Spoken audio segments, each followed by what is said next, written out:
হিন্দু মুসলিমদের মধ্যে বন্ধুত্ব কিংবা একসাথে চাকরিরত বন্ধুত্ব করা, তাদের খাবার খাওয়া বা তাদের বাড়িতে যাওয়া বা তাদের সাথে কথা বলা একজন মুসলমানের জন্য জায়েজ আছে কিনা? বাইরে আমার অন্য ধর্মের মানুষ হিন্দুদের সাথে যাওয়া আসা, কথা বলা, কাজ কারবার করা, ব্যবসা বাণিজ্য করা, কেনা বেচা করা, এগুলো সবই জায়েজ আছে।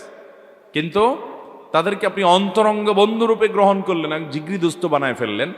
হ্যাঁ, আল্লাহর জন্য ভালোবাসা, আল্লাহর জন্য বৈরিতা, অপছন্দের যে মূলনীতি ওয়ালা এবং বারা, এটা তার খেলাফ হয়, এটা তার সঙ্গে সঙ্গতিপূর্ণ হয় না। এই জন্য আল্লাহ বলেছেন, লা তাজিদু কওমান ইউমিনুনা বিল্লাহি ওয়াল ইয়াউমিল আখির, যারা আল্লাহ এবং আখিরাতের প্রতি বিশ্বাস করে তুমি তাদেরকে দেখবা না, ইউআদ্দুনা মান হাদ্দাল্লাহ ওয়া রাসূলা, যারা আল্লাহ এবং তার রাসূলের বিরুদ্ধে বিদ্রোহ করেছে, অস্বীকার করে, কুফর করে, শিরক করে, এই লোকগুলোকে অন্তরঙ্গ বন্ধু গ্রহণ করতে দেখবা না ইমানদারদেরকে। এটা ইমানদারের সাথে কখনো শোভনীয় হতে পারে না। এমনকি তারা তাদের বাপ ভাই আপনজন হলেও এই জায়গা কখনো দেয় না। মদ পানকারীর ব্যাপারে হাদিসে ভয়াবহ শাস্তির কথা বলা আছে। আমার বাবা মদ পান করা অবস্থায় মারা গিয়েছেন প্রায় 10 বছর পূর্বে, যখন আমি খুবই ছোট ছিলাম, প্রায় 15 বছর বয়স ছিল। আমি চাই আল্লাহ যেন আমার আব্বুর গুনাহসমূহ মাফ করে দেন। সেই লক্ষ্যে আমি অধিক কোরআন পড়ার অভ্যাস করেছি। হাদিসে আছে যে সন্তান অধিক কোরআন পড়বে তাদের পিতামাতাকে সম্মানের টুপিতে আজ পড়াবেন। সন্তান হিসাবে আমার আব্বুর জন্য আমি আর কি করতে পারি? ভাইরা আমার, মদ পান করতে করতে মৃত্যুবরণ করা এটা খুব ভয়াবহ একটা বিষয়, আল্লাহ মাফ করুন।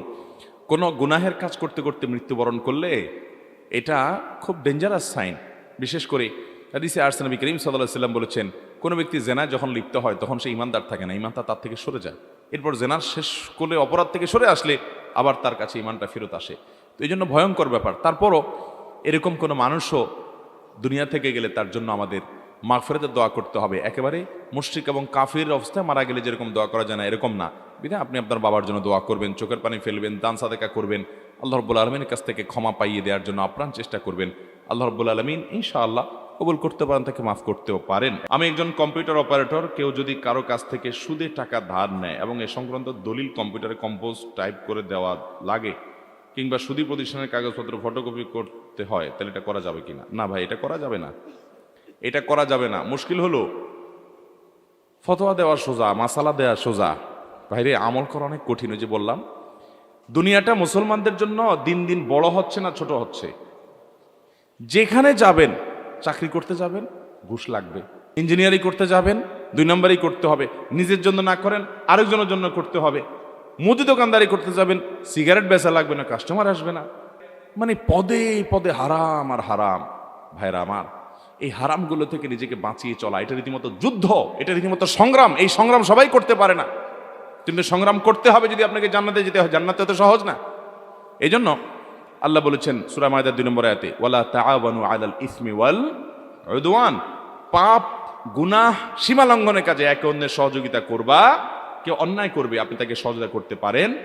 সুদের কারবার করা এটাকে হালাল না হারাম? এই হারাম কাজটার জন্য আপনি দলিল লিখে দিচ্ছেন, আপনি সহযোগিতা করছেন। সুদের সাথে যতজন সংশ্লিষ্ট হয় সবার প্রতি আল্লাহ লানত নাজিল হয়। নবী সাল্লাল্লাহু আলাইহি ওয়াসাল্লাম বলেছেন, লাআনাল্লাহু আকিলার রিবা ওয়া মুকিলাহু ওয়া কাতিবাহু ওয়া শাহিদাই, সুদ খায় যে, সুদ দেয় যে, সুদের লেখা লেখে যে, সুদের সাক্ষী যে থাকে, সকলের প্রতি আল্লাহ লানত নাজিল হয়। অতএব আপনি সুদের দলিল লিখলে আপনার উপরে আল্লাহ লানত নাজিল হবে। বিনয়ের সাথে কাস্টমারকে বলে দিবেন, ভাই সরি আমার একটু অসুবিধা আছে, এটা অন্য কোথাও আপনি করে নেন, শেষ। আপনি অ্যাভয়েড করবেন, উপার্জন একটু কম হবে, কষ্ট করে চলতে হবে। বাবারে, জান্নাতটা তো সহজ না, অনেক স্যাক্রিফাইসের বিনিময়ে আপনাকে জান্নাত পেতে হবে। আল্লাহ তৌফিক দান করুক মেনে চলার। ব্যাংক থেকে আমার বাবা ঋণ নিয়ে মারা গেছেন, আমাদের অজান্তেই তিনি এই কাজটি করেছেন। এখন কি এই ঋণ শোধ করা আমাদের উপরে বাধ্যতামূলক? যদি আপনার বাবার পরিত্যক্ত সম্পদ জমি জমা রেখে যায়, অবশ্যই আপনাদের উপরে বাধ্যতামূলক বাবার ঋণ তার জমি জমা বিক্রি করে আগে শোধ করবেন। এরপরে থাকলে ভাগ করে নেবেন, আর না থাকলে নাই, শেষ। আপনার বাবা মারা গেছেন, তার ঋণ আছে, শুধু ঋণ থাকুক আর যে ঋণই থাকুক, সন্তান হিসাবে আপনার দায়িত্ব হলো, যিনি মারা গেছেন ভদ্রলোক আপনার বাবা, তার সম্পদ বিক্রি টিক্রি করে, জমি জমা গর্বের সব বিক্রি করে হলেও আগে তার ঋণ শোধ করবেন। এরপরে থাকলে আপনারা ভাগ নেবেন। যদি তার কিছুই না থাকে বা তার যা আছে এগুলো বিক্রি করলেও ঋণ শোধ হয় না, তাহলে সেক্ষেত্রে অতিরিক্তটা শোধ করা আপনাদের উপরে আবশ্যক না।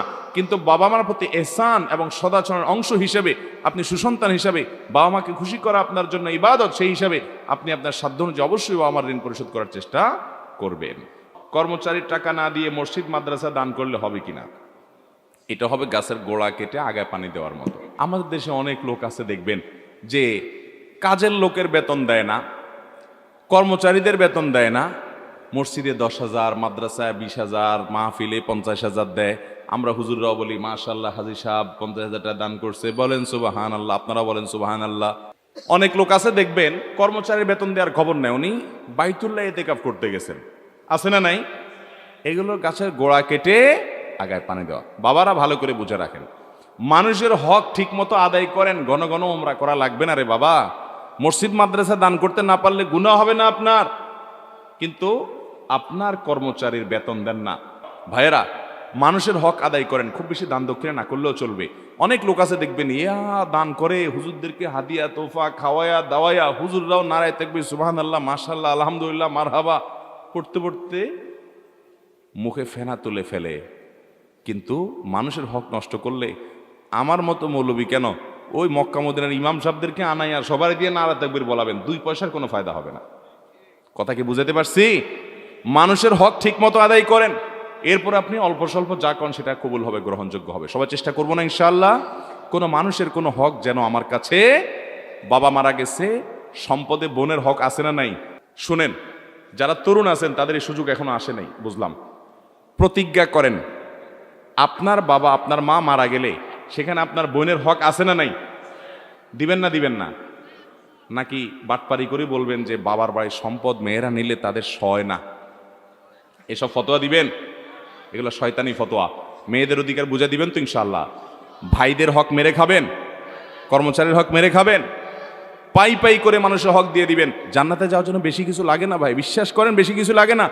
ইমানটা ঠিক রাখেন, 5 ওয়াক্ত নামাজটা সুন্দর করে পড়েন, বড় বড় কবিরা গুনাহগুলো থেকে বেঁচে থাকেন, কোনো মানুষের হক নষ্ট করবেন না, টাকা পয়সা নষ্ট করবে, হক নষ্ট করবেন না, আচরণ খারাপ করবেন না, মানুষের দুর্ব্যবহার করবেন না, আত্মীয়স্বজনের সম্পর্ক বজায় রাখবেন। বাস এই মোটা মোটা কাজগুলো করেন, জান্নাতে যেতে পারবেন। আর আমল, সুবহানাল্লাহ আলহামদুলিল্লাহ, জিকির তসবিহ তেলাওয়াত, কোরআন খতম, মাহফিল শোনা, ওয়াজ করা, ওয়াজ শোনা, দান দক্ষিণা করা, তাহাজ্জুদ পড়া, নফল আমল, দোয়া জিকির পড়তে পড়তে পাহাড় নিয়ে যাবেন। মানুষের হক নষ্ট করছেন, এই সমস্ত আমল আপনার থেকে নিয়ে নেওয়া হবে কিয়ামতের দিন। নবী সাল্লাল্লাহু আলাইহি ওয়াসাল্লাম বলেছেন ভিখারি হয়ে যাবেন আপনি, কারণ যে মানুষের হকের জন্য সওয়াব দিতে দিতে আপনি খালি হাতে জাহান্নামে যেতে হবে। এই জন্য মানুষের হক কখনো নষ্ট করব, প্রতিজ্ঞা করব তো ইনশাআল্লাহ, কোনোদিন মানুষের হক নষ্ট করব না, বোনের হক নষ্ট করব না, ফুফুর হক নষ্ট করব না। আপনার বাপ চাচারা আপনার ফুফুর হক দেয় নাই, এরকম অনেকে আছেন না নাই? ওই সম্পদ বংশ পরম্পরায় আপনার ভাগে আসছে, কিন্তু আপনি জানেন আপনার ফুফুর হক দেয় নাই। আপনার দাদার সম্পদে আপনার ফুফুর হক ছিল কি ছিল না? আপনার দাদির জমি জমা থাকলে সেখানে আপনার ফুফুদের ভাগ ছিল কি ছিল না? বাপ চাচারা দেয় নাই, বোনদেরকে 2-4 বেলা খাওয়ায়া, 2-4টা শাড়ি কিনে দিয়া, পাম্পট্টি দিয়া টিয়া, তো এখন বোন তোমরা নিলে তো এগুলো নেওয়া লাগে, আমরা তো বাপের জন্য অনেক খরচ করেছেন, তোমরা কি বলো? তো বেচারীরা শর্মে পড়ে বলে, না থাক ভাই, আরে কিছু লাগবে না, থাক, আমাদের কোনো দাবি নাই, আর কিছু নচাই। আছে না নাই? এই বাটপারি করে ফুফুদের হক, বোনদের হক মারবো না, কর্মচারীর হক মারবো না, কোনো মানুষের হক মারবো না, প্রতিজ্ঞা করবো তো ইনশাআল্লাহ। আল্লাহ আমাদের সবাইকে খাঁটি মুসলমান হয়ে দুনিয়া থেকে যাওয়ার তৌফিক দান করুন, নেককার মুসলমান হয়ে দুনিয়া থেকে যাওয়ার তৌফিক দান করুন। জাযাকুমুল্লাহু খায়রা ওয়া আখিরু দাওয়ানা আনিল হামদুলিল্লাহি রাব্বিল আলামিন।